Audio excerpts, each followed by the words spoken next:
من المؤمنين رجال صدقوا ما عاهدوا الله عليه فمنهم من قضى نحبه ومنهم من ينتظر وما بدلوا تبديلا ከአማኞቹም ወንዶቹ ያ ለአላህ የገቡትን ቃል ኪዳን በአላህ መንገድ ላይ በመታገል አረጋግጠዋል። ከነርሱም ውስጥ ቃል ኪዳኑን አረጋግጦ የተሰዋ አለ። ከነርሱም ውስጥ በአቋሙ ጸንቶ በአላህ መንገድ ላይ በመታገል መስዋዕትን የሚጠባበቅ አለ። እንደ መናፍቃንም አቋማቸውን መቀየርን አልቀየሩ። ليجزي الله الصادقين بصدقهم ويعذب المنافقين إن شاء أو يتوب عليهم إن الله كان غفورا رحيما الله በሚፈልገው መንገድ ላይ መታገልን ለአማኞች ያዘዘው ለእውነተኞቹ በእውነተኝነታቸው ሰበብ ምንዳል ይመነዳቸው ሲሆን መናፍቃንንም ከፈለገ ሊቀጣ ወይንም ንስሐ ከገቡ ተውበት ካደረጉ ሊምራቸው በማቀድ ነው። በርግጥ አላህ መሐሪ አዛኝ ነው። ورد الله الذين كفروا بغيظهم لم ينالوا خيرا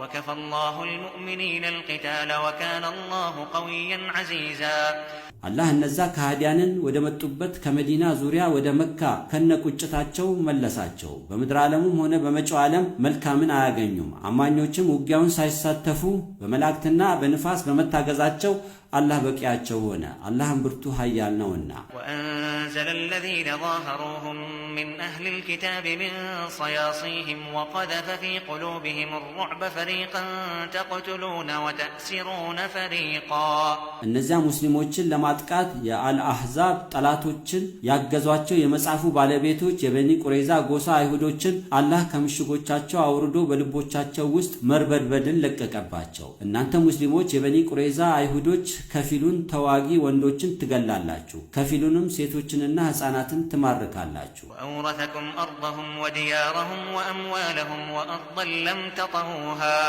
وكان الله على كل شيء قديرا እናንተ ሙስሊሞች በመዲና የአይሁዶችን የእርሻ መሬታቸውን፣ መኖሪያ ቤቶቻቸውን፣ ከብትና ሌሎች ንብረቶቻቸውን ያረገጣችኋት መሬትን አላህ አወረሳችሁ። አላህም በሁሉ ነገር ላይ የማስፈጸም ችሎታ አለውና። ያ አዩሃ النبي قل لأزواجك إن كنتن تردن الحياة الدنيا وزينتها فتعالين أمتعكن وأسرحكن سراحا جميلا አንተ ነብይ ሆይ እነዚያ ተሰባስበው ከአቅምህ በላይ የቤት ወጪ እንዲጨመርላቸው የጠየቁህን ሚስቶችህን የምድር ዓለም ሕይወትንና ጌጧን የምትፈልጉ ከሆነ እንደ ፈቺው አቅም ለተፈቺ ሴት የሚሰጣትን ጥቅም አጣቀማችሁና በፍቺ ሳትጎዱ መልካሙን ማሰናበት አሰናብታችኋለሁ በላቸው። كنتن تردن الله ورسوله والدار الآخرة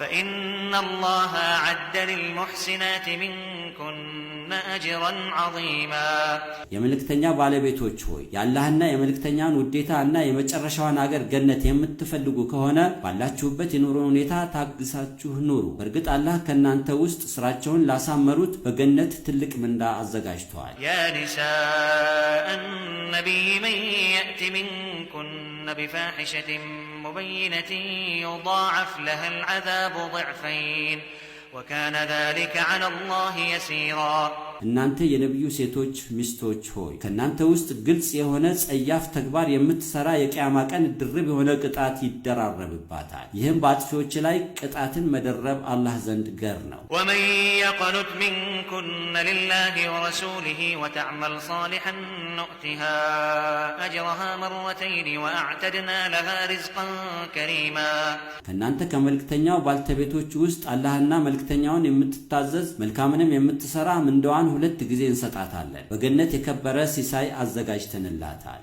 يا نساء النبي لستن كأحد من النساء إن اتقيتن فلا تخضعن بالقول فيطمع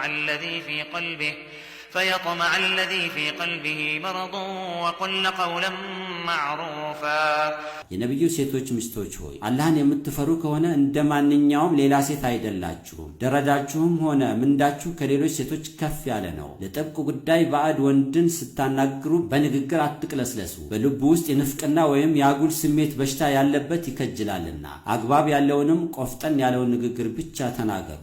وقرن في بيوتكن ولا تبرجن تبرج الجاهلية الأولى وأقمنا الصلاة وآتينا وأقمنا الصلاة وآتينا الزكاة وأطعنا الله ورسوله إنما يريد الله ليذهب عنكم الرجس أهل البيت ويطهركم تطهيرا እናንተ የነብዩ ባልተቤቶች በቤታችሁ ውስጥ ተረጋጉ ለጥብቅ ጉዳይ ካልሆነ በስተቀር ከቤታችሁ አትውጡ ጥብቅ ጉዳይ ገጥማችሁ ከቤት ከወጣችሁ እንደመጀመሪያው የመሃይምነት ዘመን መጋጌጥን አትጋጌጡ ሰላትንም ስገዱ ዘካትንም ስጡ አላህና መልእክተኛውንም ታዘዙ እናንተ የነብዩ ቤተሰቦች ሆይ ስለ ክብራችሁ አደራ የምትባሉት አላህ የሚፈልገው በእናንተ ላይ ርክሰትን ትንሽም ቢሆን ነውርን ሊያስወግድላችሁና ነፍስን ከሚያቆሽሻት ተግባር ሁሉ ፍጹም የሆነውን ማጥራት ሊያጠራችሁ ነው وَاذْكُرْنَ مَا يُتْلَى فِي بُيُوتِكُنَّ مِنْ آيَاتِ اللَّهِ وَالْحِكْمَةِ إِنَّ اللَّهَ كَانَ لَطِيفًا خَبِيرًا እናንተ የነብዩ ባልተቤቶች ሆይ ያ በቤታችሁ ውስጥ የሚነበበውን የአላህ አንቀጾች ቁርአን ጥበብ ማለትም ነብያዊ መልእክት ሱናን አስታውሱ በርግጥ አላህ በእናንተ ላይ ፍጹም ሩህሩህ ውስጥ አዋቂ ነው